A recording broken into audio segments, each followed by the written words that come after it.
Hello friends, आज ये एक सलवार की सिंपल सलवार की कटिंग और ड्राफ्टिंग का वीडियो मैं डाल रही हूँ।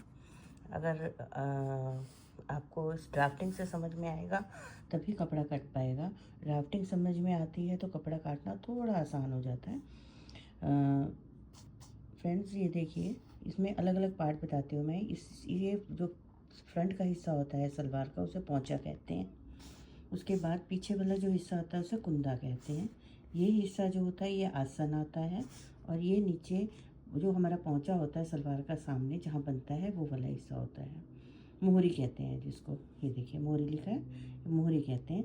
यहाँ पे बुकरम लगा के पोंचे के डिज़ाइन बनते हैं अलग अलग, जो भी हमारा मन होता है बनाने का बना सकते हैं हम। अब यहाँ से यहाँ ये लेंथ ली जाती है, और ये पोंचा कितना लेना है ये अलग अलग उस पर वेरी करता है। जैसे कि आजकल फर्शी सलवारें चल रही हैं, उनके पोंचे 10-10 इंच के चल रहे हैं, तो उस हिसाब से फिर 10 इंच का अगर हमें टोटल लेना है तो हमें ये चीज़ थोड़ी चौड़ी लेनी पड़ती है।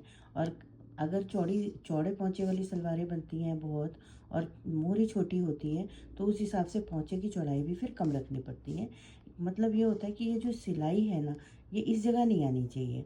अगर इस जगह आती है ना सलवार, ये पोंचा पूरा चौड़ा ले लिया जाता है तो सलवार पीछे से उठने लग जाती है, यहाँ से उठती है फिर सलवार ना, और वो पीछे से टूंगी सी हुई सलवार बन जाती है, वो अच्छी नहीं लगती।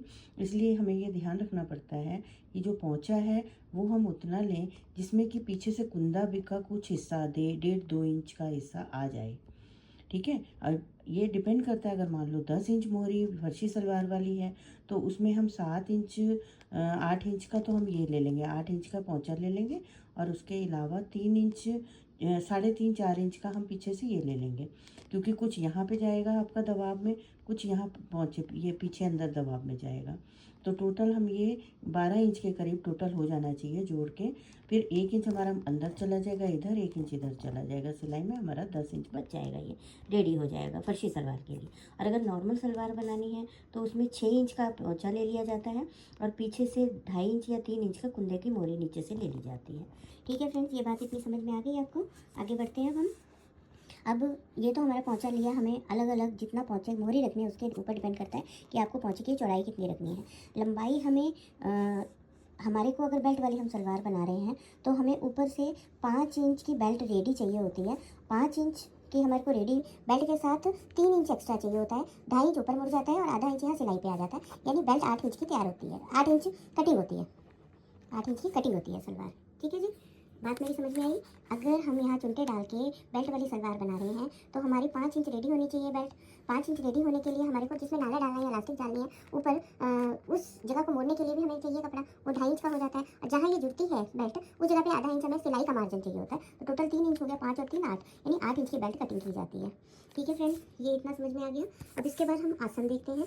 आसन में हमारा ऊपर से 5 इंच बेल्ट है यहाँ पे, प्लस 10 इंच का आसन हमारा, यानी हमारा आसन हमें कितना तैयार करना है ये अलग अलग वेरी करता है ये भी, लेकिन नॉर्मली 15 इंच का आसन सबका रेडी करा जाता है। बहुत पतली लड़कियां हैं तो उनका 13 या 14 इंच का करा जाता है ना, और टीनेजर है तो उनका 13 इंच का होता है आसन। लेकिन अगर भारी साइज़ है और लंबी है लेडीज़ काफ़ी, तो उनका 16 या 17 भी आसन रखा जा सकता है। अगर सलवार ऊँची बांधती हैं लेडीज़, वो पूछना पड़ता है, उस हिसाब से आसन बड़ा या छोटा रखा जाता है। ठीक है फ्रेंड्स, ये आसन हो गया। अब यहाँ से यहाँ तक की एक नॉर्मल सिंपल सलवार की जो चौड़ाई होती है कुंदे की, वो हमारी 22 इंच कम से कम होनी चाहिए। यानी एक अर्ज जो कपड़े का होता है पूरा, उसको डबल करके जब हम निशान लगाते हैं, ये 22 से आता है, उतना पूरा रखा ही जाएगा हर हाल में। ठीक है फ्रेंड्स, ये हम कपड़े को डबल करके बिछा लेते हैं। ये जितनी लंबाई हमारी है प्लस यहाँ पे 11 इंच फाल रख के और कपड़े को डबल करके बिछा लेते हैं। फिर यहाँ से 3 इंच और यहाँ से 10 + 1 इंच मार्जिन का, यानी 10 + 1 इंच, यानी 11 इंच यहाँ पे रख लिया जाता है, और यहाँ भी 3 इंच लगाया जाता है, और इससे इसको मिला दिया जाता है। इस तरह से ये हमारा 2 कुंदे 4 हिस्से तैयार हो जाते हैं। 2 पल्ले ये, 2 पल्ले ये, यानी दोनों पैरों के लिए पीछे के कुंदे तैयार हो गए, ये पोंचे तैयार हो गए हमारा। ठीक है फ्रेंड्स, अब जब इसकी लंबाई जो होती है, मान लो हमारी इसकी लंबाई है 40, ठीक है, तो 40 लंबाई पूरी नहीं ली जाएगी, इसमें 5 इंच माइनस कराया जाए जो कि ऊपर बेल्ट लगेगी।